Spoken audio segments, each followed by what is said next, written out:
তো 3-0 গোলে হেরেছে আমাদের national football team against Iran. CAFA nation কাপের সেকেন্ড গেম ছিল, 3টে গোল খেয়েছি আমরা। বাট তারপরেও যদি আমি বলি এটা যে আমরা ভালো ফুটবল খেলেছি ডিফেন্সিভলি, 3টে গোল খাওয়ার পরেও সেটা কি ভুল হবে? I don't think.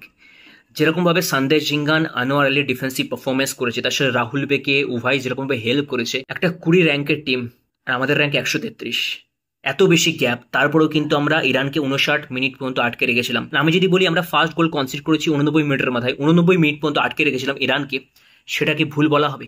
I don't think.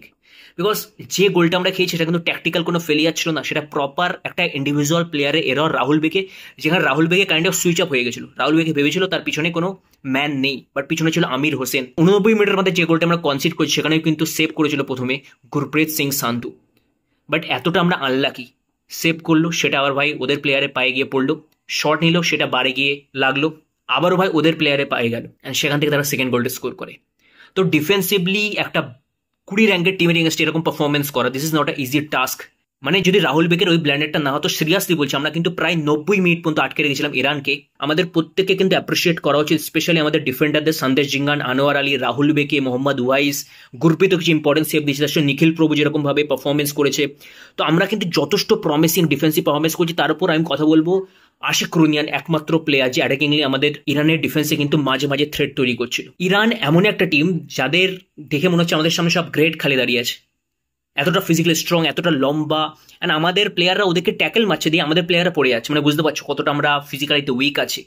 ওটা অবভিয়াসলি ওদের ভাই জিনগত, যেটা হচ্ছে মেন ব্যাপার। বাট আমরা সিরিয়াসলি বলছি যথেষ্ট প্রমিসিং ফুটবল খেলেছি। আমরা যদি স্কোর লাইন সাইড রাখি, আমরা ডিফেন্সিভলি কিন্তু টপ নচ লেভেলের ডিসপ্লে শো করেছি। আমাদের সাথে কিন্তু অত ইজিলি তুমি গোল করতে পারবে না, সেটা কিন্তু পরিষ্কার দেখিয়ে দিয়েছে এই গেমে আমাদের ইন্ডিয়ান ন্যাশনাল ফুটবল টিম।